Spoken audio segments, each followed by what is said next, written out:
पराम्बा जगदम्बा सती बैठी हैं, महादेव कथा कहना प्रारंभ करते हैं कैलाश में, और तभी विमानों का आगमन होता है। सती पूछती हैं, तब पता चलता है कि पिता के यहां एक उत्सव चल रहा है जिसमें सती को निमंत्रण नहीं है।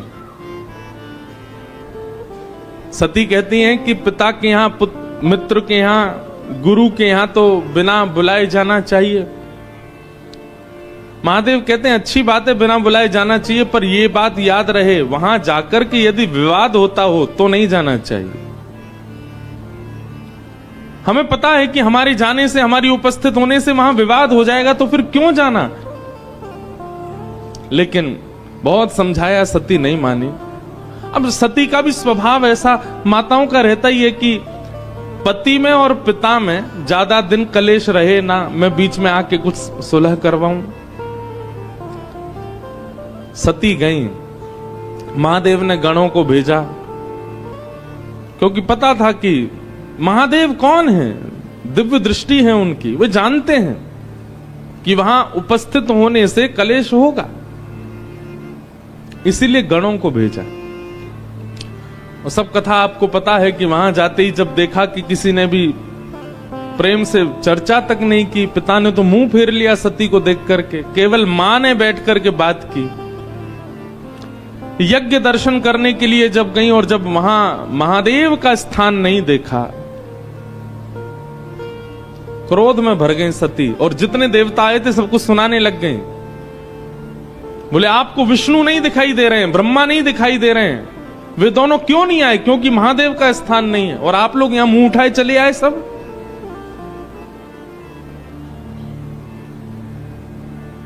लोग कहते हैं कि सती ने यज्ञ कुंड में प्राण त्यागे नहीं। मानस जी में गोस्वामी जी कहते हैं कि श्री सती ने महादेव के अपमान को देख अपनी योगाग्नि से ही अपने देह का त्याग कर दिया। आसन पर बैठी हैं नेत्र बंद करके, और महादेव का अपमान सह नहीं पाई, अपनी ही योगाग्नि से दग्ध होकर के अपने तन का त्याग कर दिया। और करना ही था, क्योंकि महादेव त्याग जो कर चुके हैं सती का, अब स्वीकार तो करेंगे नहीं। तो सती ने भी गांठ बांधी है कि अब इस तन से तो मुझे स्वीकार करेंगे नहीं, अब दूसरा तन ही धारण मुझे करना पड़ेगा। पर योगाग्नि से अपने शरीर को त्याग रही हैं सती, और उस समय हरि से प्रार्थना कर रही हैं, मुझसे अपराध बना, महादेव प्राप्त करने के बाद भी मैं महादेव के स्वरूप को समझ नहीं पाई, उनके अनुरूप बन नहीं पाई। हे हरि, आप केवल, आपके शास्त्र कहते हैं अंते यामति सा गति, अंत में जो मांगो, अंत में जो सोचो वो मिलता ही है। मैं केवल आपसे एक वरदान मांगती हूं, क्या? जन्म जन्म शिव पद अनुराग। शिव को पति रूप में नहीं मांगा, शिव को गुरु रूप में नहीं मांगा, शिव के चरणार बिंदों के प्रति अनुराग मांगा। सती ने ऐसा नहीं कहा है कि वो अगले जन्म में शिव अर्धांगिनी ही बनकर के आए, बस वो जहां भी रहे वहां से ही शिव के चरणों के प्रति उनका अनुराग हो, ये मांगा।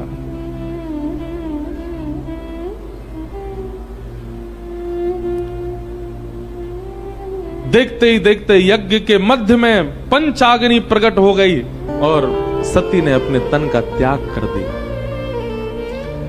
गण दौड़े दौड़े गए, जाकर के महादेव को जैसी बताया। महादेव तो जानते ही थे कि ऐसा होना है। गणों को आज्ञा कर दी, जाओ यज्ञ विध्वंस कर दो। यज्ञ का विध्वंस हुआ। दक्ष का सर धड़ से अलग कर दिया, नंदी का श्राप पूरा किया।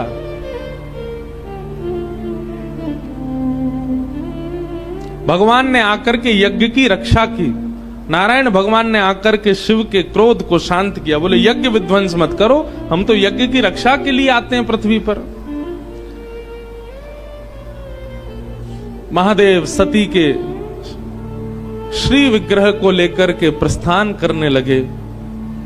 जहां जहां अंग गिरते गए, वहां वहां योग पीठ प्रकट होती गई। संपूर्ण भारत को पवित्र कर दिया सती ने।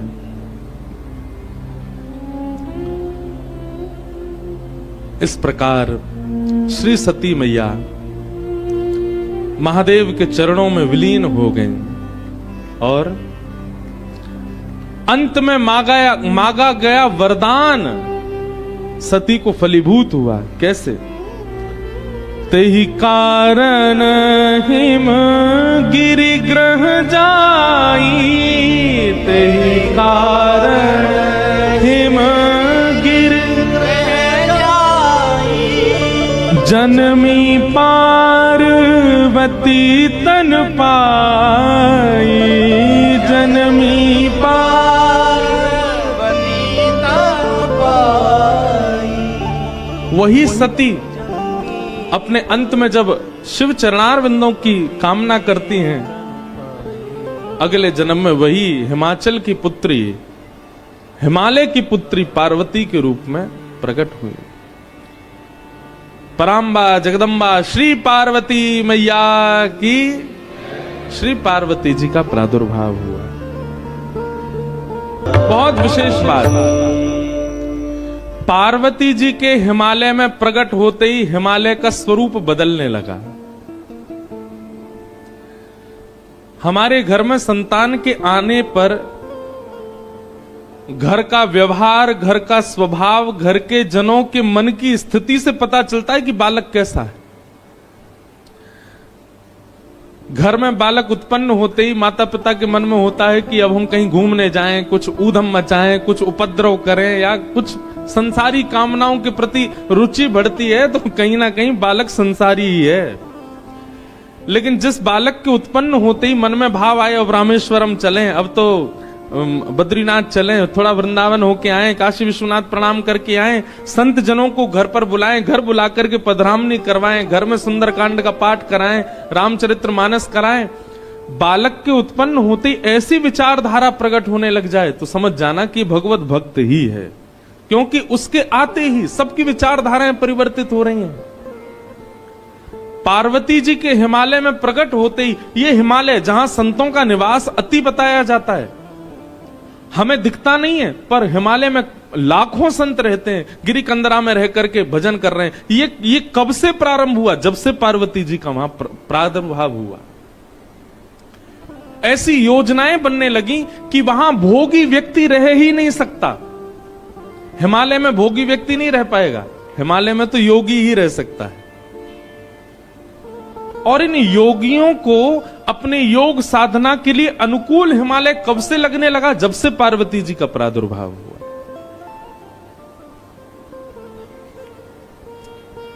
तो कई बार संतान घर में उत्पन्न हो, उस समय घर के सदस्यों की विचारधारा से पता चल जाता है कि संतान कैसी है। पार्वती जी का प्रादुर्भाव हुआ, सब जगह समाचार पहुंच गया, पर्वतराज हिमालय की पुत्री ने जन्म लिया है। संत जन हिमालय पर जाकर के अपने अपने डेरा जमाने लगे, शुभ संकेत होने लगे, सब जगह भजन साधना आदि सब योग बल प्रारंभ होने लगा। नारद जी महाराज को जब ये समाचार पड़ा कि हिमालय के यहां पुत्री ने जन्म लिया है, नारद जी पहुंचे और हिमालय ने खूब स्वागत किया, सत्कार किया, संत पधारे।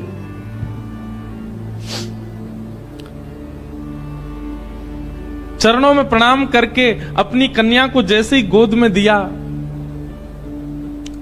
पूछा, महाराज इस कन्या के विषय में कुछ बतलाइए, ये कन्या कैसी होगी, इसके गुण बताइए, इसके बारे में कुछ कहिए ना। कह मुनि बहिस गूढ़ मृदु बानी, तुम्हारी सकल गुण खानी, सुंदर सहज सुशील सयानी, नाम उमा अंबिका भवानी। आपने महादेव के दर्शन किए यहाँ रामेश्वर भगवान के, और रामेश्वर भगवान के दर्शन करने के बाद आपने पार्वती जी का दर्शन किया। यहां पार्वती जी चतुर्भुज रूप में खड़ी है, चतुर्भुज रूप में विराजमान है। हमारे एक पंडित जी बोले नारायण भगवान यहां क्यों खड़े हैं? मैंने कि नारायण नहीं है, पार्वती जी हैं चतुर्भुज रूप में। ये पराम्बा है, जगदम्बा है। अब यहां पर गोस्वामी जी ने नाम दे दिया, नाम उमा अंबिका भवानी। ये भवानी है, पूरे विश्व की मैया हैं, इनको प्रणाम करो, वंदन करो। सब लक्षण संपन्न कुमारी, होई संतत पियहि प्यारी। आपकी इस लाली में सारे गुण हैं, सर्वगुण संपन्न है आपकी कन्या। और सबसे विशेष गुण पर प्रकाश डालते हुए नारद जी महाराज कहते हैं, आपकी जो ये लाली है ना, ये ब्याह के बाद अपने पति की अति प्रिय होगी। इनके जो पतिदेव होंगे वो इनसे बहुत प्रेम करने वाले होंगे, इसलिए आप बिल्कुल चिंतित मत होइए। आपकी लाली में सारे गुण ही गुण हैं। हिमालय महाराज बोले आप तो गुणी गुण बताते जा रहे हो, कोई अवगुण नहीं है क्या? तब नारद जी महाराज कहते हैं, शैल सुलक्षण सुता तुम्हारी, सुनहु जे अब गुण दोई चारी। दो चार अवगुण हैं, सुन लीजिए। बोले क्या? अगुण अमान मातु पितुहीना, उदासीन सब संशय छीना। जोगी जटिल अकाम मन नगन अमंगल वेश, अस स्वामी एहि कह मिलहि परिहस्त असिरेख। हमने आपकी लाली की हस्त रेखा देख करके दो चार कुछ अवगुण हैं, उनको मैंने पढ़ लिया। आप कह रहे हैं तो मैं आपको बता देता हूं। हिमालय महाराज, नैना देवी थोड़े से संकोच में आ गए। बोले बताइए भगवान। बोले अगुण अमान मातु पितहीना, उदासीन सब संशय छीना। आपकी लाली का जिनसे ब्याह होगा वो कैसे होंगे? बोले अगुण, उनमें कोई गुण नहीं होगा, सारे गुणहीन। जैसे गुण किसे कहते हैं? हमारे दामाद जी बड़े सरल हैं, हमारे दामाद जी बड़े अच्छे हैं, हमारे दामाद जी बड़े बुद्धिमान हैं, हमारे दामाद जी बड़ा मीठा बोलते हैं। ये सारे दामाद के गुण हैं। आपके जो दामाद जी होंगे वो अगुण होंगे, उनमें कोई गुण नहीं होगा। आप किसी दूसरे से कह नहीं सकते कि हमारे दामाद जी में ये गुण है। अगुण और अमान, मान रहित होंगे। कभी अगर दामाद जी आए और आप उनका स्वागत सत्कार नहीं करो तो उनको बुरा नहीं लगेगा, क्योंकि वो अमान हैं, वो मान रहित हैं। और तीसरी बात तो ऐसी बताई कि महाराज मैना देवी तो अपने छाती पे हाथ रख के बैठ गई। बोले क्या? मातु पितहीना। आपके जो दामाद जी हैं उनके माता पिता नहीं हैं। आपके जो दामाद होंगे, मतलब आपकी लाली के सास ससुर नहीं होंगे। आज की कन्या होती तो खुश हो जाती, आज की कन्या होती तो बड़ी प्रसन्न हो जाती, बढ़िया हमारे सास ससुर ही नहीं है, केवल पति देव हैं। लेकिन नैना देवी बोली ये कैसा बेटा? बोले फिर ये इसका जन्म कहां से हुआ? बोले कि पूरे विश्व को यही जन्म देते हैं, आपके जो दामाद जी होंगे इनको कोई जन्म नहीं देता। मातु पितहीना, उदासीन सब संशयहीना। उदासीन है, अंतर्मुखी, इसको अंग्रेजी में कहते हैं इंट्रोवर्ट। अपमान सम्मान इनसे कोई, बहुत सम्मान कर दो तो प्रसन्न हो जाए ऐसा भी नहीं है, अपमान कर दो तो बुरा मान जाए, नहीं, कुछ नहीं। दाल रोटी खिला दो तो भी राजी, कुछ मत खवाओ भूखे रखो तो भी राजी। ऐसे उदासीन होंगे आपके दामाद जी। जोगी जटिल अकाम मन, नगन अमंगल भेष। नारद जी को इतना सच भी नहीं बोलना था, पहले ही डरा दिए माता पिता इतने। बोले कैसे होंगे? बोले जोगी जटिल। जटिल किसको कहते हैं? बोले बिल्कुल जड़ के भांति जो होता है। अकाम मन, बोले काम दूर दूर तक स्पर्श नहीं करेगा उनको। अकाम मन, कोई कामना नहीं होगी उनके मन में। जिनकी नगरी में आप बैठे हो उनके गुण सुन लीजिए। अकाम मन और नगन अमंगल भेष। सब लोग सावधानी से सुनो। बोले कैसे होंगे जिनसे इनका ब्याह होगा? बोले नग्न, वस्त्र पहना दो तो ठीक, नहीं पहनाओ तो कोई बात नहीं। अमंगल भेष। एक कथा हम एक महात्मा जी से सुन रहे थे।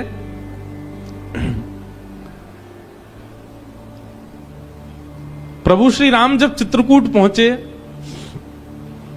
तो चित्रकूट को देख करके राम जी को बहुत अच्छा लगने लगा। बोले ये बहुत बढ़िया जगह है। लक्ष्मण जी से कहा, लक्ष्मण जी तुम जाओ, जाकर के यहां कोई राजा हो या इस नगर के कोई स्वामी हो, उनसे एक बार परमिशन ले लो कि हम यहां रह लें, और अगर वो कह दें कि रह लो तो कैसे रहना है उसका कुछ नियम हो तो बता दें। लक्ष्मण जी महाराज चित्रकूट में विचरण करते करते जैसे ही गए, इतने में ही महादेव आ गए वहां पर। और महादेव एक जोगी के भेष में बैठे थे और दूर दूर तक तो कोई मानव दिखा नहीं। लक्ष्मण जी ने जैसे ही महादेव को देखा तो महादेव को देख करके उनको लगा, वो पहचान नहीं पाए कि महादेव हैं, उनको लगा कोई मानव दिखा तो। दूर से उन्होंने कहा, सीताराम, इस चित्रकूट नगरी में रहने के क्या नियम है, कृपा करके हमें बता दीजिए। तो वर्णन करते हैं कि महादेव अपनी जीभ निकाल करके और अपने गुप्तांगों को पकड़ करके नृत्य करने लगे, उछल उछल करके। लक्ष्मण जी देख करके भयभीत हो गए। बोले कि भैया जी कैसा व्यक्ति है? हमने तो इनसे पूछा कि यहां कोई नगर वासी हो तो बताओ, उसके बारे में कुछ बताओ। ये कैसे जीभ पकड़ करके और अमंगल स्थान का स्पर्श करके नृत्य कर रहे हैं हमारे सामने? लक्ष्मण जी को क्रोध तो आया कि थोड़ा हम कुछ लड़ाई झगड़ा कर लें, मारपीट करें, इस प्रकार से हमारा अपमान कर रहे हैं। पर उन्होंने सोचा कोई नहीं, राम जी से जाके एक बार बता दे। दौड़े दौड़े लक्ष्मण जी आए। बोले पूरे नगर में कोई तो मिला नहीं हमको, एक जोगी मिला। राम जी बोले अच्छा, तो जोगी ने क्या किया? बोले हमने उससे पूछा कि भैया ये नगर में कौन, यहाँ के राजा, यहाँ रहने का क्या नियम? वो तो अपनी जीभ पकड़ करके और ऐसे अपने गुप्त स्थान को पकड़ करके नृत्य करने लगे। राम जी जोर से हंसे। लक्ष्मण जी को हृदय से लगा के बोले, अरे तुमने साक्षात महादेव का दर्शन किया है। साक्षात महादेव है, उनके रूप को पहचानना बहुत मुश्किल है। बोले महादेव थे तो इस प्रकार से कौन नृत्य करता है? राम जी बोले, भैया तुम समझे नहीं, समझदार को इशारा काफी। वो इशारा करके बता रहे थे। उन्होंने कहा कि इस नगरी में यदि रहना है तो सबसे पहले जीभ पकड़ी। बोले वाणी वेगम, अपनी जीभ को वश में रखना, रसना को वश में रखना, ज्यादा बहुव्यंजन पाने की इच्छा मत रखना। जीभ पकड़ करके उन्होंने वह बताया। और दूसरी उन्होंने हमको आज्ञा की है कि भाई वनवासी बने हो, वन में रहने के लिए आए हो, तो अपने काम पर भी विजय प्राप्त कर लेना। इन दो चीजों पर विजय प्राप्त करके वन में रहा जा सकता है, ये संकेत किया है उन्होंने। लक्ष्मण तुम समझ नहीं पाए। लक्ष्मण जी तो बड़े भाव हो गए। बताओ महादेव सामने आए, मैं उनको पहचान भी नहीं पाया। राम जी ने दूर से सुनकर के बता दिया कि वो महादेव हैं। तो ऐसे हैं महादेव। अगर किसी की बहुत प्रबल इच्छा हो कि मैं महादेव का प्रत्यक्ष दर्शन करूं, तो संसारी व्यवहारों से पहले अपने आप को ऊपर ले जाना, क्योंकि महादेव प्रकट होंगे, उनके आव भाव गुण स्वरूप को समझ पाना बहुत मुश्किल है, हर कोई नहीं जान पाएगा। नारद जी महाराज बोले, जोगी जटिल अकाम मन नगन अमंगल भेष। ऐसा भेष होगा आपके दामाद का। अस स्वामी एहि कह मिलहि परी हस्त अरि रेख। मैंने इनकी हस्त रेखा देख करके ये पहचान लिया है।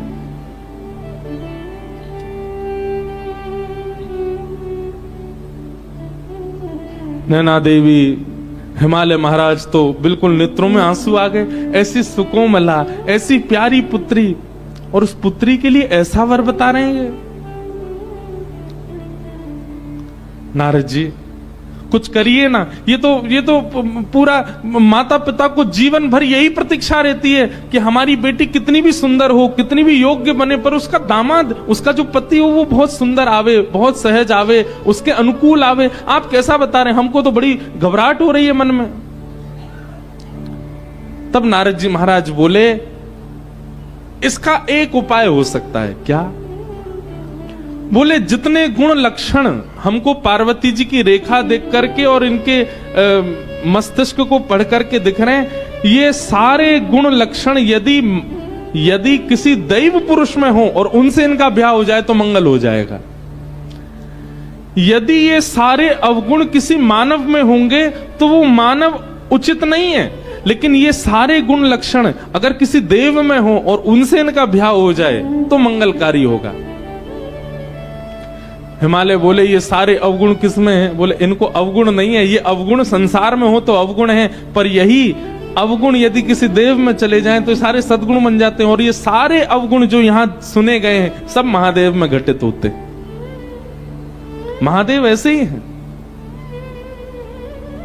अगर महादेव आपकी पुत्री को स्वीकार कर लेंगे तो इनकी हस्तरेखा और इनकी जन्म कुंडली भी सत्य हो जाएगी और देव भी नहीं, महादेव प्राप्त हो जाएंगे। लेकिन उसके लिए आपकी पुत्री को तप करना पड़ेगा। महादेव की प्राप्ति ऐसे नहीं हो जाएगी। भक्ति के साथ में ज्ञान का होना बड़ा आवश्यक है। ज्ञान का होना बड़ा आवश्यक है। हम भक्ति तो करते हैं पर ज्ञान नहीं हो। अब शंकर जी पर जल चढ़ाते हैं, शंकर जी पर दूध चढ़ाते हैं, शंकर जी पर घी चढ़ाते हैं, शंकर जी पर दही चढ़ाते हैं, पर इसके पीछे ज्ञान क्या है हम नहीं जानते। एक ऋषि थे, उन ऋषि ने ऐसी तपस्या की हिमालय पर बैठ करके कि इंद्र ने प्रकट होकर के कहा, वरदान मांगो, क्या चाहिए? ऋषि ने कहा, कुछ नहीं चाहिए। फिर तपस्या की, इंद्र फिर प्रकट हो गए, बोले वरदान मांगो, क्या चाहिए? नहीं चाहिए कुछ भी। फिर तपस्या की, ब्रह्मा जी गए, उन्होंने कहा वरदान मांगो, बोले नहीं चाहिए। तो देवताओं को थोड़ी घबराहट हुई, कहीं ऐसा तो नहीं हम बार बार वरदान देने के लिए जाते हैं, ये मना कर देते हैं। ऐसी प्रवृत्ति कई बार राक्षसों की भी रहती है। हिरण्यकश्यप ने भी ऐसा ही किया था। वो तपस्या पर तपस्या करता गया, कुछ नहीं लेता गया, बार बार उसको वरदान देने का भाव रहा, लेकिन उसने कुछ स्वीकार नहीं किया। एक दिन तप के प्रभाव से अपने आप को इतना बलशाली बना लिया कि तीनों लोगों को अपने वश में कर लिया। तो इंद्र घबरा गए। इंद्र बोले, मैं देने जाता हूं, ये लेने से मना कर देते हैं। कहीं ऐसा तो नहीं है ये इतना बलशाली होना चाहता है कि एक दिन ये स्वर्ग लोक आदि सबको अपने वश में कर ले? इनकी तपस्या तोड़वानी पड़ेगी। तब उन्होंने महादेव से जाके कहा, महादेव, एक ऋषि हैं, हिमालय पर्वत पर रहकर तपस्या करते हैं, आप कैसे भी करके इनका स्थान जो है उसको जला दो।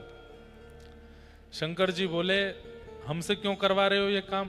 बोले, कामदेव परास्त हो गया, बाकी के देवता भी परास्त हो गए, इनकी तपस्या कोई नहीं छुड़वा पाया, बस आप ही हो जो छुड़वा सकते हो।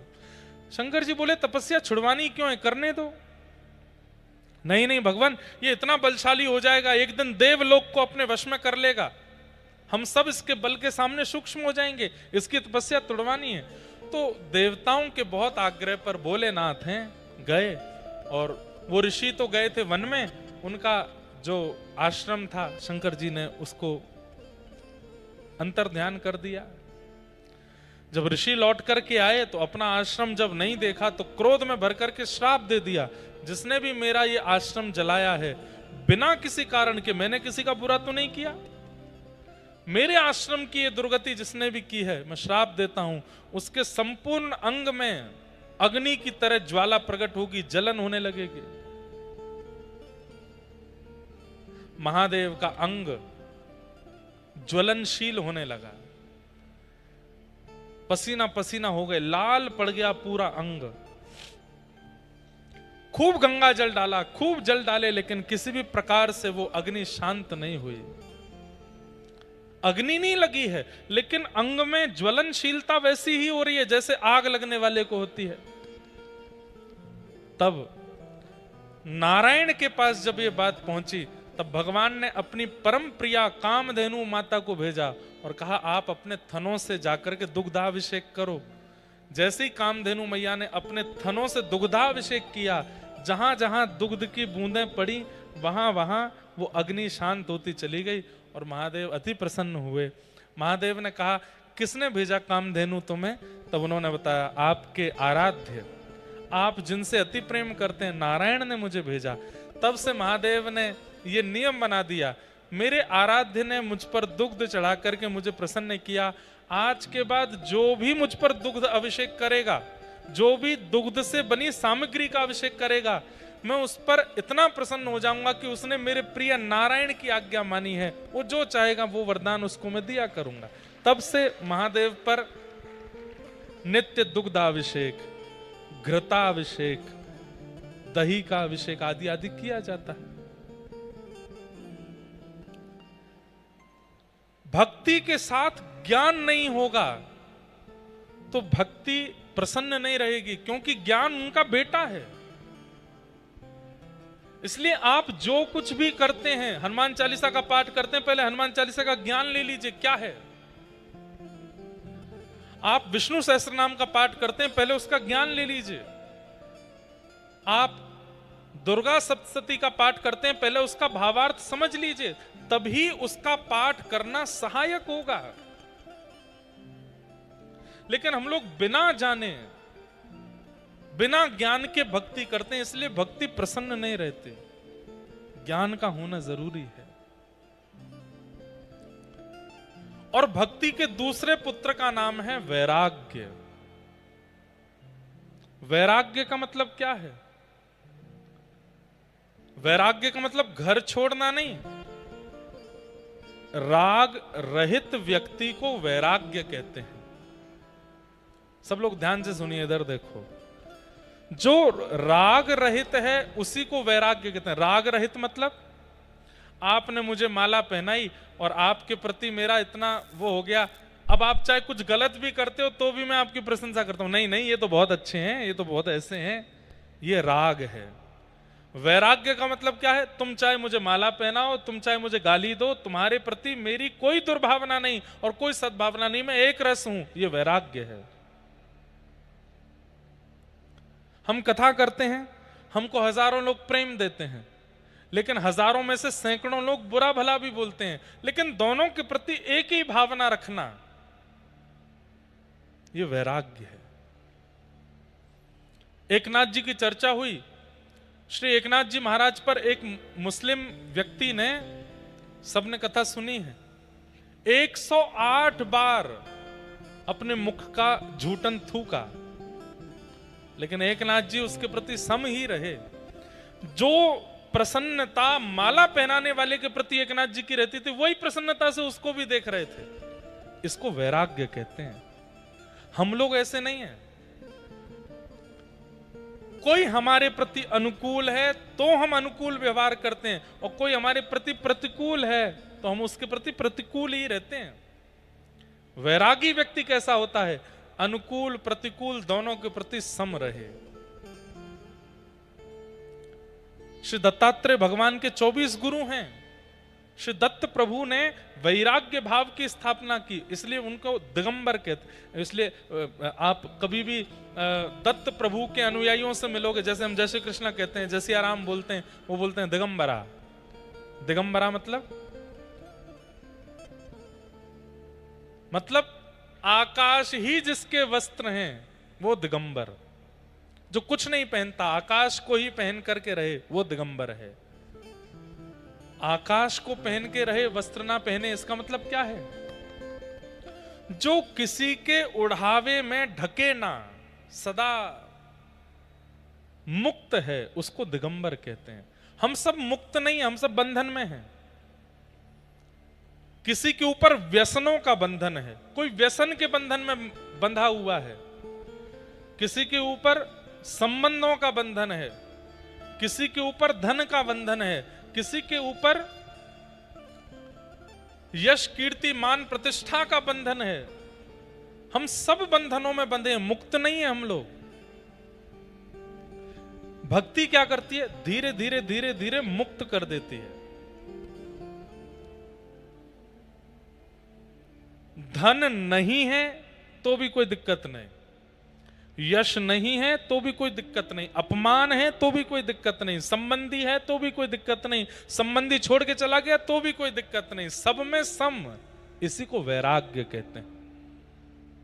जो मुक्त है वही वैराग्य है। ये भक्ति के दूसरे पुत्र का नाम है। अब ये तो थोड़ा मैंने टिपिकल भाषा में समझा दिया, अब आसान भाषा में समझाऊं। वैराग्य किसको कहते हैं?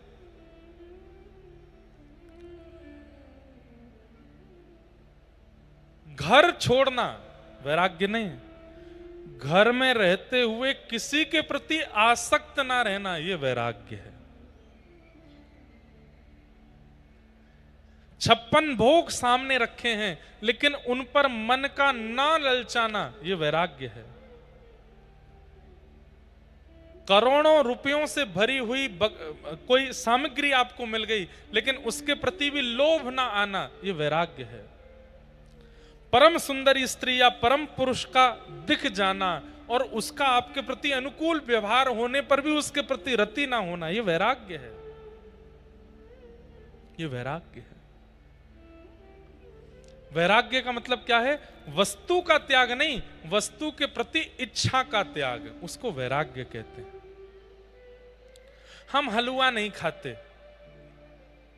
खाने को मिलता ही नहीं है तुमको, इसलिए बोल रहे हो नहीं खाते।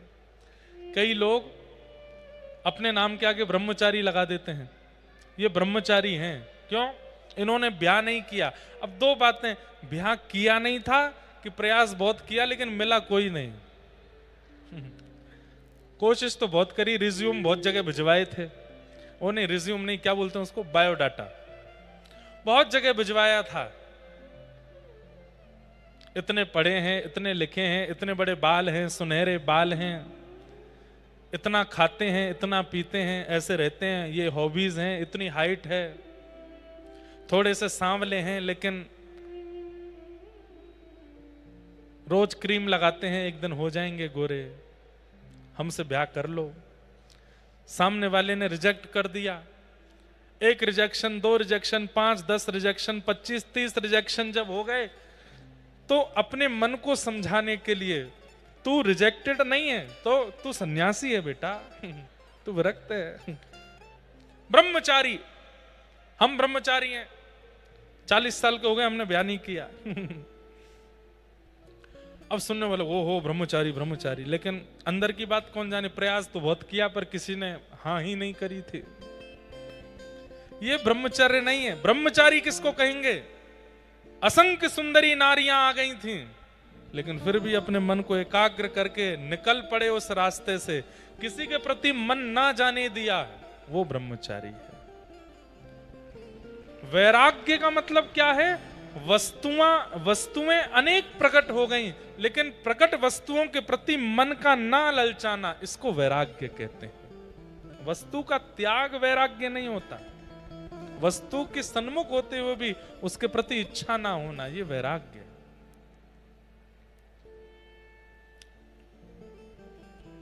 ये 2 पुत्र हैं भक्ति के, ज्ञान और वैराग्य। ये दोनों वृद्ध हो गए। क्यों? क्योंकि कलयुग के लोगों में भक्ति तो है पर ज्ञान और वैराग्य नहीं है। तब भक्ति महारानी ने नारद जी से कहा, मेरे पुत्रों को युवान बनाने का कोई कार्य बताइए। तब नारद जी महाराज भ्रमण करते करते बद्रीनाथ पहुंचे और वहां जाकर के सनक सनंदन सनातन सनत कुमारों से पूछा, ज्ञान और वैराग्य की वृद्धता दूर कैसे होगी? तब सनत कुमारों ने 5 प्रकार के यज्ञ बताए। उन यज्ञों में सबसे श्रेष्ठ यज्ञ भागवत की कथा बताई। सत्कर्म सूचको नूनम ज्ञान यज्ञ स्मृतो बुधई श्रीमद्भागवतालाप सतु गीत सुखादिभिः। भागवत की कथा में ये सामर्थ्य है कि व्यक्ति के अंदर भक्ति, ज्ञान और वैराग्य तीनों को युवा बना सकती है। इसलिए भागवत की कथा करो, बिना भागवत सुने भी लोगों में भक्ति आ जाती है, लेकिन ज्ञान और वैराग्य भक्ति सहित हृदय में उदित तभी होंगे जब वो भागवत को श्रवण करेगा। इसलिए हे नारद जी, आप ज्ञान वैराग्य की युवा स्थिति के लिए भागवत की कथा करो। तब गंगा जी के तट आनंद वन में सनत कुमार प्रकट हुए और वहां भागवत की कथा हुई। भक्ति महारानी अपने पुत्रों के साथ आई। कथा में प्रविष्ट होते ही ज्ञान वैराग्य युवा हो गए। इसका मतलब क्या है? अगले 7 दिनों में कथा सुनते सुनते अनुभूति होगी कि ज्ञान भी युवा हो जाएगा, वैराग्य भी युवा हो जाएगा। 7 दिन बाद जब कथा विश्राम होगी, उसके बाद वो धीरे धीरे फिर वृद्ध होने लगेंगे। आपको चाहिए कि जो चित्त में ज्ञान वैराग्य युवा हुए हैं वो वृद्ध ना हो, वो युवा ही रहें। एक दिन क्या होगा कि वही युवा ज्ञान वैराग्य भक्ति ठाकुर जी का अनुभव करा देंगे। ठाकुर जी के अनुभव में एक दोष यह भी है कि भक्ति तो चित्त में परिपूर्ण है, पर ज्ञान वैराग्य नहीं है। और एक बात कहूं, बहुत ध्यान से इधर देखिए सब लोग। कई बार ज्ञान आने पर अभिमान आता है, कई बार वैराग्य होने पर भी अभिमान आता है। वैराग्य होने पर कैसा अभिमान? अरे मैंने तो ये छोड़ दिया, चुटकियों में छोड़ दिया, मुझे देर नहीं लगी। मैं पहले ये खाता था, पर मेरे को एक बार मेरी पत्नी ने बोला या मेरे गुरुदेव ने बोला या मेरे बेटे ने बोला ये छोड़ दो, एक रात में छोड़ दिया, कुछ नहीं हुआ, मुझे कोई असर नहीं हुआ, फिर दोबारा कभी क्रेविंग भी नहीं हुई उस चीज की। अभिमान आ गया। ज्ञान तो आ जाता है, पर ज्ञानी होने का अभिमान भी साथ आता है। वैराग्य तो आता है, पर वैरागी होने का अभिमान आता है। इसका मतलब क्या है? ज्ञान वैराग्य आ गए, भक्ति चली गई। ज्ञान भी रहे, वैराग्य भी रहे और अभिमान ना आए तो समझो कि आपके अंदर भक्ति है। और एक बात, उस व्यक्ति का परिचय क्या है जिसमें ज्ञान वैराग्य भक्ति तीनों हैं? भोलापन। वो व्यक्ति भोला होगा, सरल होगा, सहज होगा, सीधा होगा, बहुत ज्यादा चतुराई उसके अंदर नहीं होगी। तो समझ जाओ कि ज्ञान भी अपनी जितना होना चाहिए उतना है, वैराग्य भी जितना होना चाहिए उतना है, और भक्ति भी जितनी होनी चाहिए उतना है। भोला है, सरल है। महाराष्ट्र के भक्तों में एक बात देखने में आती है, यहां के भक्तों का चरित्र जब आप देखेंगे, भोले बहुत हैं, सरल हैं, सीधे हैं, सहज हैं। इसीलिए विठोबा को बहुत प्रिय हैं, क्योंकि भोले।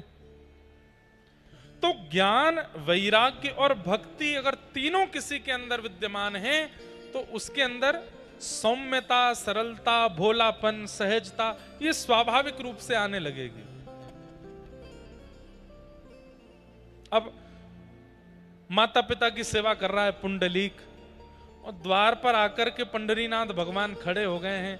साक्षात त्रिलोकीनाथ भगवान आकर के खड़े हो गए और कह रहे हैं, आ जाओ पुंडलीक, मैं तुम्हें दर्शन देने आया हूं। और पुंडलीक क्या कह रहा है? नहीं, मैं अभी अपने माता पिता की सेवा कर रहा हूं। लक्ष्मी जी बोली, पुंडलीक द्वार पर ठाकुर जी खड़े हैं, कोई आसन तो दे दो। आसन के रूप में ईंट खिसका देता। कितना सीधा है पुंडलीक, कितना भोला है। यही मैं और आप होते, हम कुछ कर रहे होते, ठाकुर जी द्वार पे आ जाते, तो हमारे पास योजनाएं बहुत हैं करने को, हम करते। और सबसे बड़ी बात, अगर हम माता पिता की सेवा कर रहे होते, ठाकुर जी आ जाएं, तो हम सबसे पहले छोड़ के भागते। ठाकुर जी आ गए, चलो।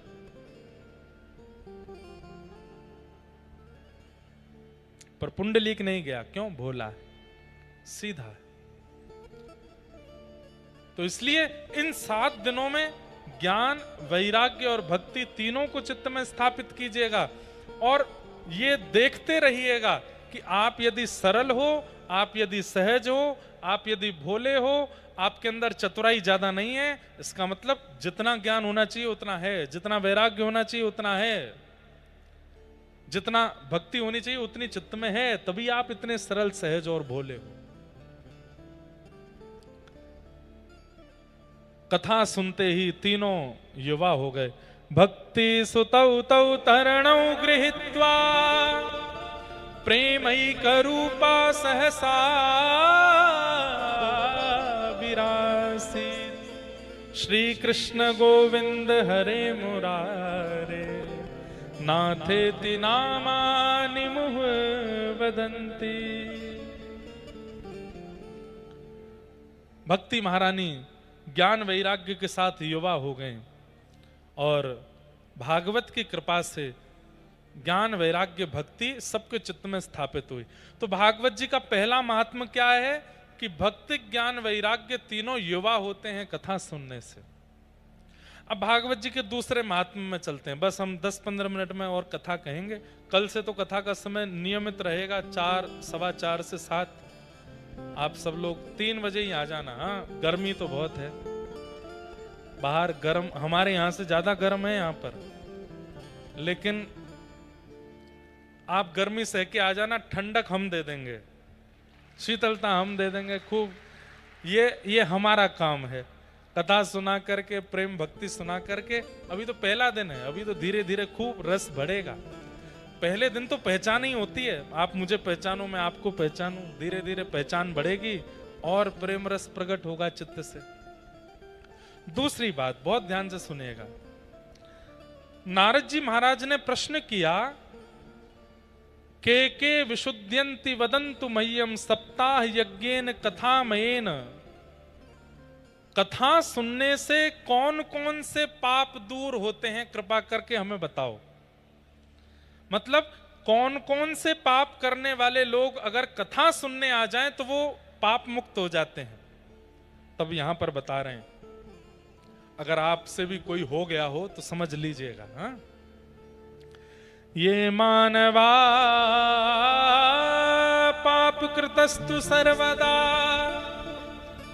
सदा दुराचार रता विमार्गगा क्रोधाग्निदग्धा कुटिलश्च कामिनः सप्ताह यज्ञेन कलौ पुनन्ति ते। सबसे पहली बात,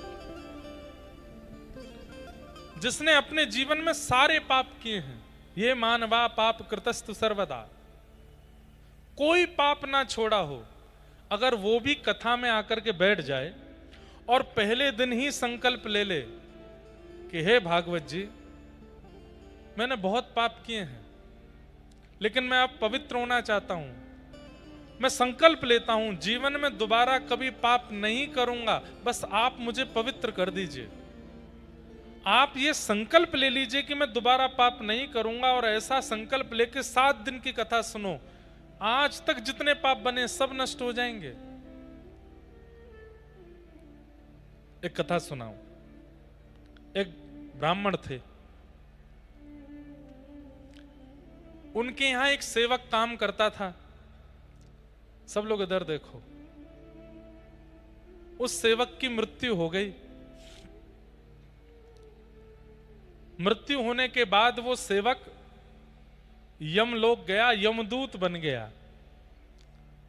एक बार वो ब्राह्मण बैठे थे तो 2-4 महीने बाद वो सेवक दिखाई दिया तो ब्राह्मण घबरा गए। उससे बोले, ए तुम तो मेरे यहां काम करते थे, वही लड़के हो? बोले हाँ। तुम्हारी तो 4 महीने पहले मृत्यु हो गई, तुम अभी कैसे आ गए? बोले मैं जीवित नहीं हूं, मैं मरने के बाद यमराज जी के लोक में गया और यमराज जी ने मुझको अपना दूत बना लिया है, अब मैं यमदूत बन गया हूं। तो पंडित जी बोले, तुम यमदूत बन गए हो? बोले हाँ। बोले यमदूत कैसे बनते हैं? बोले जब व्यक्ति एक बार पाप करने के बाद मृत्यु के बाद नरक जाता है, फिर पुनर्जन्म लेता है, फिर पाप करके फिर नरक जाता है, फिर जन्म लेता है, फिर पाप करके फिर नरक जाता है, ऐसे 100 बार जो नरक जाता है उसको यमराज जी फिर अवार्ड रूप में अपना दूत बना लेते हैं। बोले तू भाई बार बार आता है, हर जन्म के बाद तेरा यहां आना होता है। अच्छा एक बात सुनिएगा, नरक जाने वाले स्वर्ग जाने वालों का पुनर्जन्म होता है। नरक और स्वर्ग क्यों जाते हैं ये तो सबको पता होगा। मैंने जितने पाप किए उन पापों का दंड भोगने में नरक जाऊंगा, मैंने जितने पुण्य किए उन पुण्यों को भोगने के लिए मैं स्वर्ग जाऊंगा। एक बार मुंबई में कथा चल रही थी तो वहां एक बालक ने मुझसे प्रश्न किया, महाराज जी भगवान गीता में कहते हैं नैनम नैनम छिंदन्ति शस्त्राणि नैनम दहति पावक, आत्मा को कोई काट नहीं सकता, मार नहीं सकता, जला नहीं सकता, भिगो नहीं सकता, ये सब क्रिया शरीर के साथ होती है। शरीर तो जल करके यहीं भस्म हो जाता है, तो फिर नरक में वेदना कौन सहता है? आत्मा को तो वेदना होती नहीं। कितना अच्छा शब्द प्रश्न पूछा ना। तब उसका उत्तर क्या मिला कि व्यक्ति को मृत्यु के बाद में भोग शरीर मिलता है, एक दूसरा शरीर मिलता है जिसका नाम ही है भोग शरीर। उस भोग शरीर को कितना भी मारो पीड़ा होती है लेकिन मरता नहीं है। उस भोग शरीर को बीच से काट दो दर्द पूरा होगा लेकिन मरोगे नहीं। और वही भोग शरीर जब स्वर्ग में जाता है, कितना भी खिला दो पेट नहीं भरता, कितना भी सुला दो नींद पूरी नहीं होती, कितना भी समय रह ले बूढ़ा नहीं होता, वो भोग शरीर है। तो नरक और स्वर्ग का सबको कॉन्सेप्ट पता है। मैंने जितने पाप इस जन्म में किए उतने पाप वहां गिनती हो रही है, उनको भोगने में जाऊंगा। और वो पाप जैसे ही मैं भोग लूंगा फिर यमदूत हमको कहेंगे अब दोबारा जाओ पृथ्वी पे, अच्छे कर्म करना ताकि दोबारा यहां आना पड़े। लेकिन मैं आके फिर से बुरे बुरे कर्म कर देता हूं, फिर से जाना पड़ता है। ऐसी 100 बार जिसके चक्कर लग जाते हैं, फिर यमराज जी कहते हैं भाई तुम बार बार आते हो, अब तुमको सब पता है, कौन सी गली है, कौन सा मोहल्ला है, कहाँ तेल की गर्म कढ़ाई है, कहाँ तलना है, कहाँ पर काटना है, तुमको सब पता है। नरक पूरा तुमने देख लिया है, इसको दूध बनाओ, वो दूध बन जाता है। ब्राह्मण देवता बोले बहुत बढ़िया भैया, तुम हमारे पास क्यों आए हो? बोले मैं तो इसलिए आया हूं कि अभी नगर का वो फलाना आदमी है उसको लेने आया हूं, मैं उसको लेके जाऊंगा।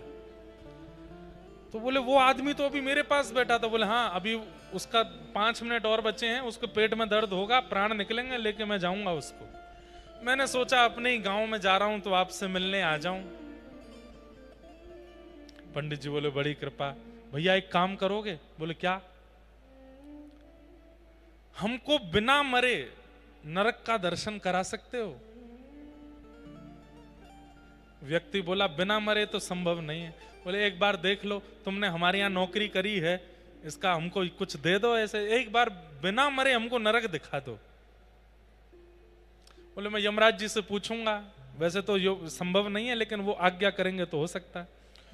तो कुछ समय बाद यमराज जी उस दूत से बड़े प्रसन्न हो गए, भाई हम तुम्हारी सेवा से बड़े खुश हैं, तुम्हारा थोड़ा हम अपग्रेड कर रहे हैं, तुमको अपना सेक्रेटरी बना रहे हैं, आ जाओ, कुछ चाहिए तो बताओ। बोले हाँ एक चीज चाहिए। बोले क्या? मैं जब पिछले जन्म में जिन सेठ जी के यहाँ काम करता था उनसे मेरा बड़ा प्रेम है, मैं कभी कभी मिलने जाता हूं उनसे जब पृथ्वी पर जाता हूं। उन्होंने मुझसे कहा है कि वो बिना मरे नरक देखना चाहते हैं, आपकी आज्ञा हो तो मैं उनको ले आऊं।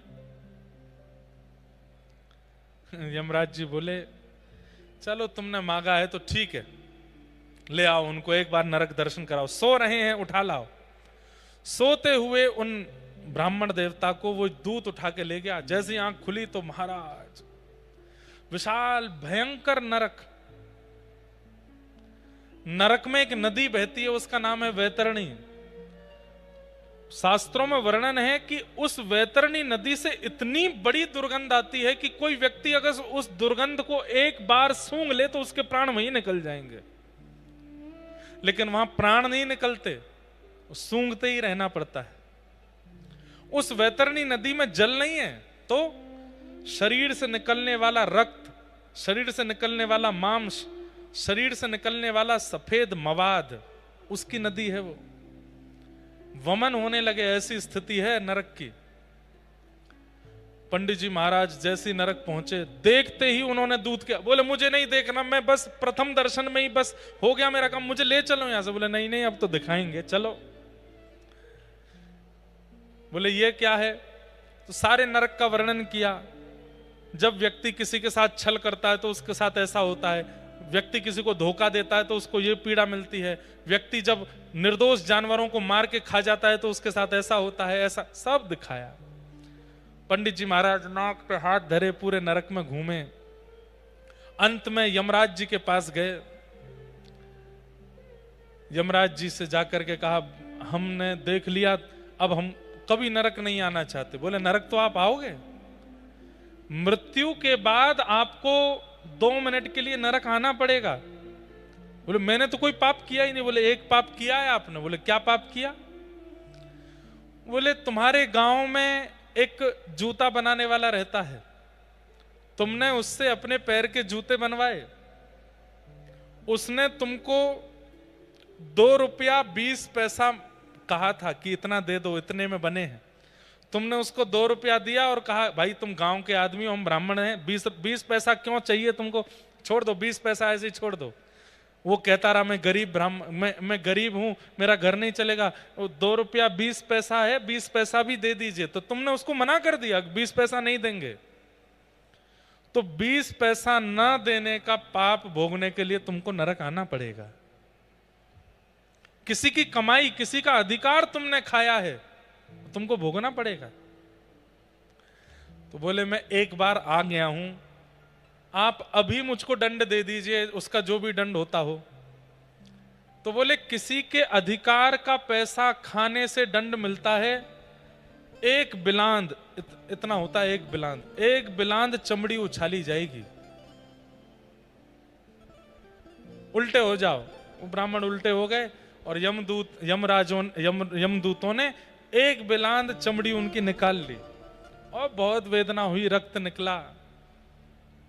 बोले बस अब तुमको नरक नहीं आना पड़ेगा, अब ध्यान रखना लौट के जा रहे हो, अब कोई पाप मत करना, नहीं तो आना पड़ेगा। तब यमराज जी से जाते जाते उन ब्राह्मण देवता ने पूछा कौन लोग नरक नहीं आते, कृपा कर उनके बारे में मुझे बता दो।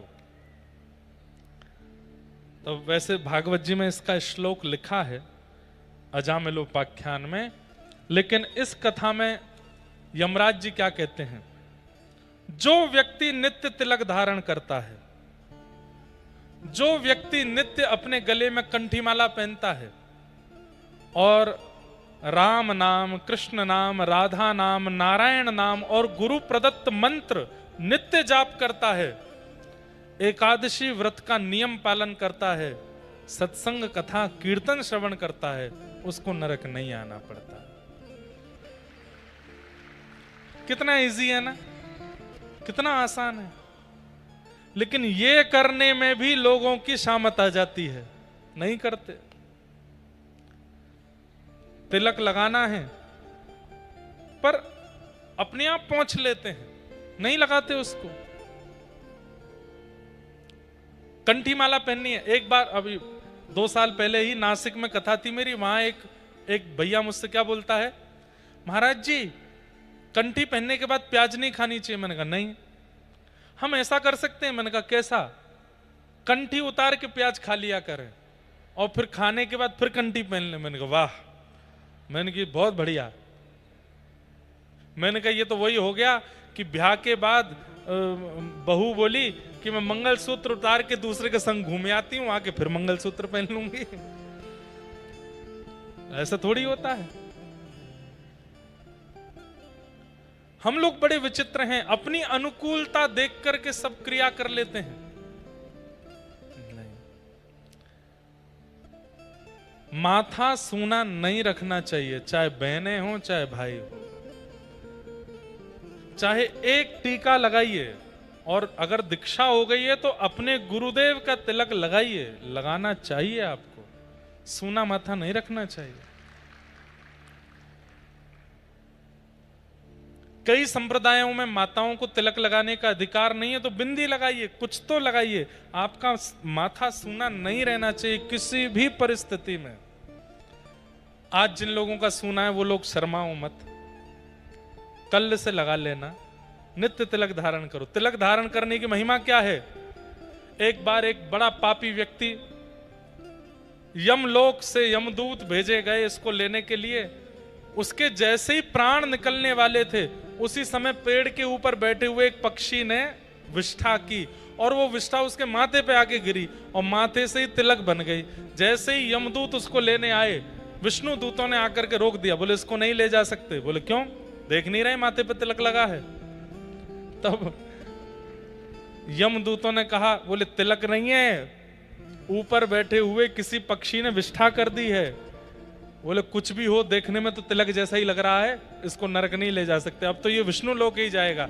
सोचिए, गलती से विष्ठा रूप में अगर माथे पर कुछ पड़ जाए तिलक जैसा तो विष्णु लोक मिल जाता है। यदि हम नित्य गोपी चंदन हाथ में लेकर के, रोली हाथ में लेकर के, उसमें यमुना जल गंगा जल मिला करके गुरु मंत्र का जाप करते हुए तिलक धारण करते हैं तो ठाकुर जी के लोक की प्राप्ति कैसे नहीं होगी। और रात में सोते समय मुंह नहीं धोना है, तिलक लगा के रखिए। और कई लोग नहाते हैं, रात्रि में स्नान का विधान है, स्नान करके फिर तिलक लगाओ, तिलक लगा के सो। रात में प्राण चले गए तो कभी भी प्राण जा सकते हैं। माथे पर तिलक 24 घंटे रहना चाहिए आपके।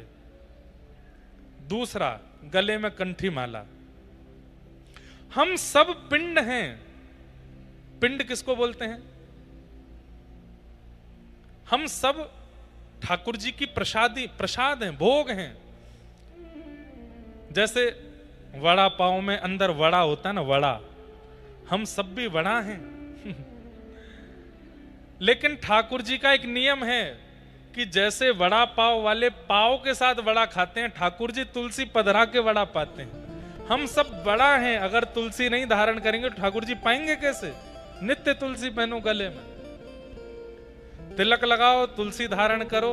और तीसरा, ये तो हो गया बाहर का रूप। अब तीसरा, भीतर।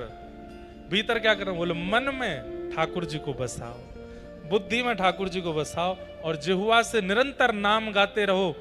यमराज कहते हैं उसको कभी नरक आना नहीं पड़ेगा, उसको कभी नरक नहीं जाना। एक और बात, मान लीजिए उस व्यक्ति ने बहुत पाप किया जीवन में और अचानक से उसने कथा में सुन लिया कि तिलक लगाने से, कंठी पहनने से, नाम जपने से नरक नहीं जाना पड़ता, और वो ये करने लग जाए तो नाम के प्रभाव से, तिलक के प्रभाव से, तुलसी के प्रभाव से उसके पूर्व के पाप भी नष्ट हो जाएंगे। नष्ट कैसे होंगे? जीते जी ही उसको पाप भोगना पड़ेगा संसार में, यहीं भोग लेगा, यहीं नष्ट कर लेगा, और फिर दोबारा ना करने की स्थिति नाम प्रकट कर देगा कि वो कभी पाप करे ना। इसलिए नाम,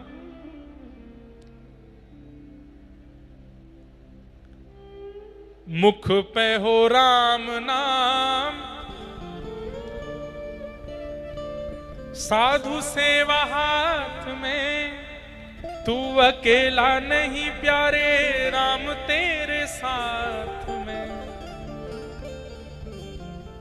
मुख में राम नाम, राधा नाम, कृष्ण नाम, विठल नाम, राम कृष्ण हरि नाम, नारायण नाम होना चाहिए। ये जीव क्वारी ना रहे, इस जीव का ब्याह कराओ नाम के साथ। ये लूली बाई है। कौन है? कौन है? लूली बाई। लूला समझते हैं किसको कहते हैं? जहां हड्डी नहीं होती उसको लूला कहते हैं। ये लूली बाई है। लेकिन आपके शरीर की एक एक हड्डी तोड़वाने की सामर्थ्य इस लूली बाई में है। एक शब्द ऐसा बोल देगी, 3200 दांत रोते हैं, घबराते हैं इस लूली बाई के मारे। क्यों? ये जब बोलती है तो दांत कहते हैं हम तुझे चबा देंगे, हम तुझे काट खाएंगे। बोले चबा के तो दिखाओ। मैं ऐसा शब्द बोलूंगी, सामने वाला एक मुष्टिक प्रहार करेगा, टूट जाओगे तुम। लूली बाई। ये लूली बाई तब तक हमारा अनहित करती है जब तक कुंवारी रहती है। नाम भगवान के साथ इसका ब्याह कर दो, ये लूली बाई फिर आपका कल्याण कर देती है, आपको ठाकुर जी की प्राप्ति करा देती है। तो पाप, ये मानवा पाप कृतस्तु, कितने भी प्रकार के पाप आपने किए हों, कथा में बैठकर के संकल्पित हो जाओ कि मैं दोबारा नहीं करूंगा जीवन में, बस मुझे पवित्र करो। दोबारा करना मत, बस पवित्र आपको कथा कर देगी। अगर दोबारा किया, कथा 7 दिन के बाद आपने फिर वही गलती या फिर वही पाप किया, तो पुराना मल्टीप्लाई इंटू 1 करोड़ होकर के मिलेगा। फिर इसलिए दोबारा पाप करना नहीं, यहां बैठ के अगर कथा सुन ली है तो। आत्मदेव नाम के ब्राह्मण थे, उनके कोई संतान नहीं थी। संत कृपा से एक प्रसाद मिला, अपनी पत्नी को दिया, पत्नी ने नहीं खाया, गैया को खिला दिया। गैया के गर्भ से एक बालक ने जन्म लिया जिनका नाम गोकर्ण हुआ, और पत्नी अपनी सहेली के बालक को ले आई, उसका नाम धुंधुकारी रखा। दोनों बालक बड़े हुए, गोकर्ण पंडित ज्ञानी बने, धुंधुकारी महान दुष्ट हुआ। बालक की दुष्टता से माता पिता ने घर त्याग दिया, मां ने प्राण त्याग दिए। पिताजी को वन में गोकर्ण जी ने ज्ञान उपदेश दिया। तत्पश्चात वो धुंधुकारी की मृत्यु हुई और वो प्रेत बन गया।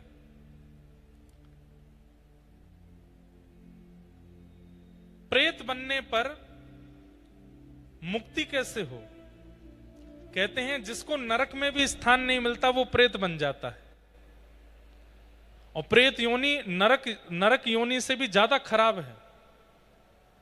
प्रेत योनि के लिए गोकर्ण जी महाराज ने गया में जाके श्राद्ध किया, लेकिन गया श्राद्ध से भी उसके पाप इतने थे कि वो पवित्र नहीं हुआ।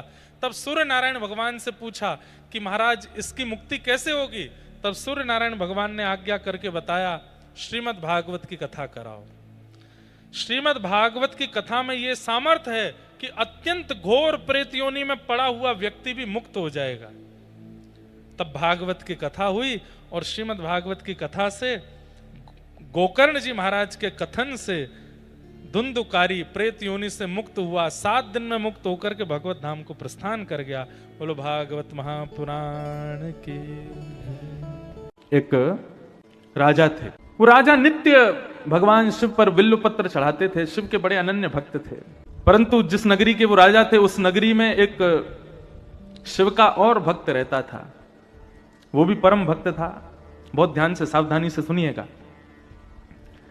परम भक्त थे शिव के, उनका मन होता था कि मैं भी शिव के नित्य अर्चना करूं, नित्य उन पर बिल्व पत्र चढ़ाऊं।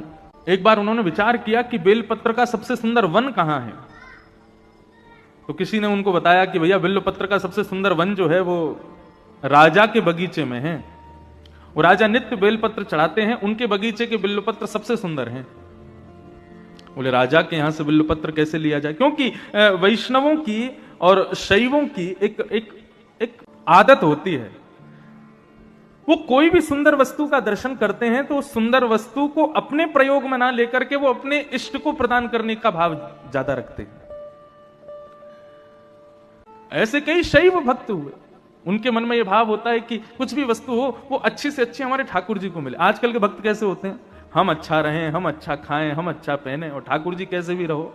तो उस व्यक्ति के मन में आता था कि राजा के बगीचे के बिलपत्र चढ़ाया करूं मैं शिव को, तो मेरी सेवा, उससे मैं संतोष मुझे मिलेगा। लेकिन कैसे करूं, इतने सैनिक रहते हैं, इतने सब कुछ रहते हैं। तो उसने मन में विचार किया कि मैं शिव महिम्न स्तोत्र का पाठ करूंगा और इसका पाठ करके अपनी दैवी शक्ति को प्रकट करूंगा। और परिणाम यह हुआ कि शिव महिम्न स्तोत्र का इतना पाठ किया गंगा जल में खड़े होकर के कि उसको अदृश्य होने की शक्ति प्राप्त हो गई। वो जब चाहता तब अदृश्य हो जाता, और उसने उस अदृश्य होने की शक्ति का प्रयोग कहां किया? राजा के बगीचे में जाते और बगीचे में जाके बिल्वपत्र तोड़ते। जैसे ही सैनिक उसको देखते, सैनिक उसको पकड़ने के लिए आते, तो तुरंत अदृश्य हो जाता और बिल्वपत्र लेकर के चला जाता, जाकर के भगवान शिव पर चढ़ा देता। राजा को बड़ी चिंता हुई कि मैं इतने बिल्वपत्र अपने बगीचे में उगाता हूं शिव की आराधना के लिए, और ये व्यक्ति अपनी दैवी शक्ति से अदृश्य होकर के सारे पत्रों को ले जाता है, मुझसे पहले चढ़ा देता है। मेरा बगीचा, मेरी मेहनत और बिल्वपत्र चढ़ाता कोई और है। राजा ने यह चिंता जाकर के अपने गुरुदेव को बताई। तो इनके गुरुदेव ने आज्ञा की कि भैया देखो, ये जितनी भी दैवी शक्तियां होती हैं, इनका नाश कब होता है? कुसंग से नाश होता है, दूषित भोजन करने से नाश होता है, सबसे सहज नाश होता है ठाकुर जी के निर्माल्य पर यदि पैर पड़ जाए तो भी हमारी दैवी शक्तियां नष्ट हो जाती हैं।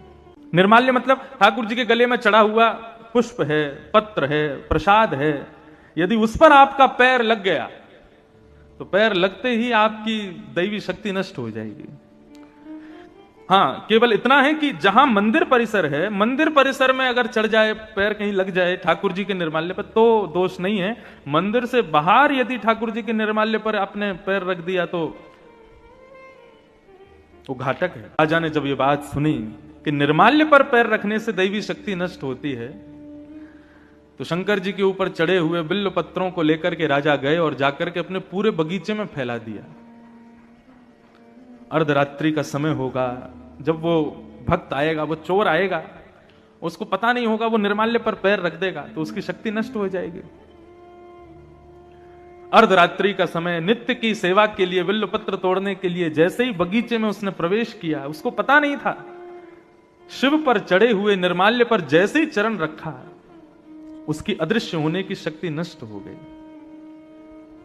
उसको पता नहीं था अभी तक, वो तो दिखाते हुए जाता था, जब सैनिक पकड़ने आते थे तब अदृश्य होता था। आज बिल्वपत्र तोड़ने लगा, सैनिक जैसे ही तलवार लेकर के उसको पकड़ने के लिए जाने लगे, उसने जैसे ही अदृश्य होना चाहा, लेकिन आज वो अदृश्य नहीं हो पाया और सैनिकों ने उसको पकड़ लिया। बोले आज आ गया पकड़ में। अब तो वो घबराने लगा, चिंता करने लगा, क्या करूं, कहां जाऊं, कैसे बचूं।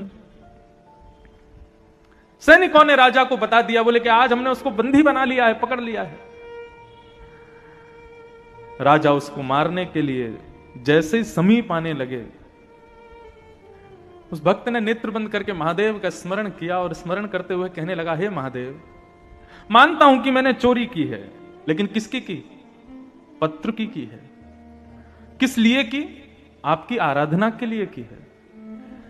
यदि इससे किसी की संपत्ति नष्ट हुई हो, इससे किसी की आराधना नष्ट हुई हो, तो मैं क्षमा मांगता हूं, लेकिन नाथ, मैंने तो केवल आपकी सेवा के लिए इस कार्य को किया था, आप मुझ पर कृपा करो। और नेत्र बंद करके महादेव का स्मरण करते हुए वहीं खड़े खड़े शिव महिम्न स्तोत्र का गान करना प्रारंभ किया। गान करते करते करते करते करते जैसे ही महिम्न स्तोत्र विराम हुआ, राजा ने जाकर के अपनी तलवार से उस पर प्रहार करना चाहा। स्तुति का विराम होते ही उसकी जो अदृश्य होने की शक्ति थी वो पुनः प्रकट हो गई और वो वहां से अदृश्य होकर के महादेव के पास चला गया। शिव महिम्न स्तोत्र में इतनी शक्ति है, यदि आप नित्य श्रावण मास में गंगा में कंठ भर जले में खड़े होकर के नित्य 108 शिव महिम्न स्तोत्र का गान करो, पाठ करो, मन चाही सिद्धि प्राप्त कर सकते हो। यहां तक कि अदृश्य होने तक की सिद्धियां प्राप्त हो जाती हैं शिव महिम्न स्तोत्र से।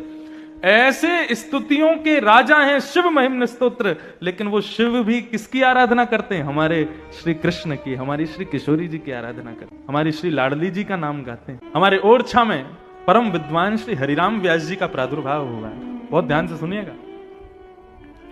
हरिराम व्यास जी इतने विद्वान थे कि वे जहां जाते थे वहां के विद्वानों को चुनौती देते थे कि मुझसे शास्त्रार्थ करो, और जिसको बुलाते उसी को हरा देते। बहुत ध्यान से सब लोग इधर देखो, सावधानी से सुनो। तो श्री हरिराम व्यास जी ने मन बनाया कि अब मैंने पूरे विश्व भर के विद्वानों को हरा दिया, लेकिन अब बारी है काशी की। काशी विद्वानों की भूमि है, विद्वानों में सर्वश्रेष्ठ है। यहां के विद्वानों को यदि हराया तो लोग मानेंगे कि हां मैं विद्वान हूं।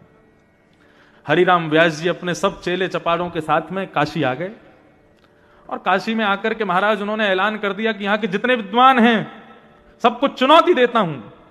उत्तर मीमांसा, पूर्व मीमांसा, 4 वेदों में से किसी भी भाव को, किसी भी पुराण को, किसी भी उपनिषद को लेकर के आओ, शास्त्रार्थ करो, मुझे हरा करके दिखाओ, तो मानूंगा मैं काशी विद्वानों की भूमि है। जब यहां के विद्वानों ने उनकी चुनौती सुनी तो आपस में सबने मीटिंग की, बोले कि भैया कौन जाएगा? सबने कहा, बोले हरिराम व्यास जी साधारण नहीं है, हमने इनका शास्त्रार्थ देखा है, ये अच्छों को हरा देते हैं। हारने में कोई बुरी बात नहीं है, शास्त्रार्थ में तो हारा ही जाता है, एक तो कोई ना कोई हारेगा। लेकिन बात यह है कि उन्होंने विद्वानों को नहीं, काशी को चुनौती दी है। यदि हम में से कोई हारा तो काशी की हार होगी, वाराणसी की हार होगी। तो क्या करें? बोले वाराणसी के राजा के पास चलो। कौन है राजा? बोले विश्वेश्वर। पहुंच गए सब, विश्वनाथ से जाकर के रात्रि प्रार्थना करने लगे, हे विश्वनाथ कृपा करो, ये आए हैं हरिराम व्यास जी, इनसे हमको बचाओ। सब ब्राह्मणों ने जाकर के प्रार्थना की। ब्राह्मण तो प्रार्थना करके चले गए, लेकिन आधी रात में शंकर जी हों चाहे हमारे कन्हैया हों, ब्राह्मणों को दुखी नहीं देख सकते। वैष्णवानाम यथा शंभु, वैष्णवों में तो सर्वश्रेष्ठ हैं शंभु, और वैष्णवों के सर्वधन है शंभु। भगवान शिव ने मन में विचार किया, बोले कि भैया काशी की रक्षा की अब हमारे ऊपर नौक आ गई है। आधी रात में ही एक दीनहीन से ब्राह्मण का भेष धारण किया भोलेनाथ ने, और एक दीनहीन से ब्राह्मण बनकर के, बिल्कुल सादा सरल से ब्राह्मण बनकर के पहुंच गए हरिराम व्यास जी के पास। हरिराम व्यास जी के चेला खड़े थे बाहर, उनसे जाकर के कहा कि महाराज मैं काशी का ब्राह्मण हूं, हरिराम व्यास जी से कुछ पूछने आया हूं। बालकों ने जाकर के बताया, बोले महाराज काशी का कोई विद्वान आया है, देखने में तो दीनहीन सा है लेकिन ब्राह्मण है, विद्वान ही होगा। हरिराम व्यास जी तुरंत उठ करके बैठ गए, बोले बुलाओ, शास्त्रार्थ की सब तैयारियां करो। भगवान शिव भीतर गए और जाकर के हरिराम व्यास जी को प्रणाम करके बैठ गए। तो हरिराम व्यास जी ने कहा, शास्त्रार्थ करने आए हो? शंकर जी बोले, नहीं नहीं, मैं तो शास्त्र ही नहीं जानता, तो अर्थ क्या करूंगा, मुझे तो कुछ भी नहीं पता। मैंने सुना है आप बहुत विद्वान हैं, तो एक प्रश्न था मन में, उसका उत्तर जानने आया हूं। हरिराम व्यास जी बोले, ये कोई समय उत्तर पूछने का? सुबह आना चाहिए था, इस समय तो हम शास्त्रार्थ के लिए बैठे हैं। बोले अच्छा, तो आप मेरे प्रश्न का उत्तर दे दीजिए, उसके बाद हम शास्त्रार्थ कर लेंगे। बोले पूछो, क्या है तुम्हारा प्रश्न? भगवान शिव बोले महाराज मैं ये जानना चाहता हूं कि विवेक किसे कहते हैं? हरिराम व्यास जी बोले, विवेक जानने आए हो? बोले हाँ, मैं ये जानने आया हूं विवेक कहते किसको है। कथाओं में सुना है, बिनु सत्संग विवेक न होई, राम कृपा बिन सुलभ न सोई। राम जी कृपा करके विवेक देते हैं, तो ये विवेक क्या है, मुझे विवेक के बारे में बताइए। हरिराम व्यास जी बोले, विवेक का मतलब होता है सद असद का ज्ञान होना, सही गलत की पहचान होना। सद असद का ज्ञान ही विवेक है। महादेव मुस्कुराने लगे, बोले मिल गया उत्तर? बोले उत्तर तो मिल गया, लेकिन प्रभु मैं ये कहना चाहता हूं सही गलत का ज्ञान होना विवेक है, तो मैं आपसे दूसरा प्रश्न ये करना चाहता हूं, क्या आप विवेकी हो? क्या आपके पास विवेक है? हरिराम व्यास जी बोले, कैसी बात करते हो? बोले नहीं, मैं बस ये पूछना चाहता हूं आप विद्वान क्यों हुए? आपने इतनी पढ़ाई की, इतना अध्ययन किया, इतने विद्वान बने, किस लिए? केवल ब्राह्मणों को हराने के लिए? विद्वान इसलिए बना जाता है, क्या यही विवेक है आपका? कोई व्यक्ति अध्ययन करता है तो अध्ययन करके उसका कोई ना कोई विचार होता है कि मैं इस ग्रंथ को क्यों पढ़ रहा हूं, इसके पढ़ने के बाद मैं ऐसा करूंगा, मैं ये करूंगा, ये मेरा सत्संकल्प है। लेकिन आपका संकल्प तो हमको इतना मालूम पड़ता है कि आप विद्वान केवल और केवल इन बेचारे सीधे भोले भाले ब्राह्मणों को हराने के लिए बने हो। इतनी विद्या आपने अपने भीतर समा रखी है केवल ब्राह्मणों को हराने के लिए। क्या यही विवेक है आपका? कितने ब्राह्मणों को निराश कर देते हैं आप, कितने ब्राह्मणों को हरा करके हताश कर देते हैं और फिर खुद को विद्वान कहते हैं। क्या यही विवेक है आपका? हरिराम व्यास जी तो मौन चुप बैठे। चेलाओं से कहा बाहर जाओ, गेट बंद करो। बाहर चले गए, गेट बंद कर दिया। हरिराम व्यास जी अपने आसन से उतरे और पैर पकड़ के बोले, तुम ब्राह्मण नहीं हो, कौन हो, जल्दी बताओ। आप साधारण नहीं हैं, आप कौन हैं? रूप बदल करके आए हैं। इतना विद्वान तो मैं हूं कि मुझे पहचान है कि सामने बैठा व्यक्ति कौन है। आपके शब्द, आपके नेत्र मुझे अपनी ओर आकर्षित कर रहे हैं। आप साधारण नहीं हैं, कौन हैं? प्रकट हो जाइए। इतने में ही देवादिदेव महादेव श्री विश्वनाथ भगवान प्रकट हो गए। जैसे ही दर्शन किया है, हरिराम व्यास जी रुदन करने लगे, पूरा शरीर कंपायमान हो गया, चरणों में गिर गए, क्षमा मांगने लगे। बोले नाथ मुझे क्षमा कर दो। भोलेनाथ ने अपने हृदय से लगाया, बोले हरिराम व्यास तुम साधारण नहीं हो, तुम बहुत विद्वान हो, लेकिन तुमको विद्वत्ता इसलिए प्राप्त नहीं हुई कि तुम ब्राह्मणों को हराओ। अरे तुम तो हमारे कुंज विहारी के, हमारी श्री किशोरी जी की नित्य सखी हो, नित्य सहचरी हो, तुम विशाखा का अवतार हो। तुम्हारे लिए यह काम नहीं है कि तुम जा करके और विद्वानों को हराओ। ये काशी तुम्हारे लिए नहीं है। हरिराम व्यास जी बोले तो मैं क्या करूं, आज्ञा करो। बोले अभी इसी वक्त वृंदावन चले जाओ और श्रीधाम वृंदावन में जाकर के सदा सर्वदा के लिए किशोरी जी के चरणाश्रित हो जाओ। ये काशी तुम्हारे लिए नहीं है। और उसी समय हरिराम व्यास जी अपनी सारी पोथियों को गंगा जी में प्रवाहित करके, बैलगाड़ी भर के पोथियां लेके चलते थे वो, सबको गंगा जी में प्रवाहित किया और गंगा जी को प्रणाम किया, विश्वनाथ को प्रणाम किया और काशी से सीधे वृंदावन चले गए। और वृंदावन में जाकर के वृंदावन के कुंज हमारे मात पिता गुरु बंधु, वृंदावन के लता वृक्ष बल्लरियों को ही अपना भाई बंधु परिवार सखा ये सब के रूप में स्वीकार कर लिया। और तब श्री हरिराम व्यास जी ने एक पद गाया, किशोरी तेरे चरणन की रज पाऊं,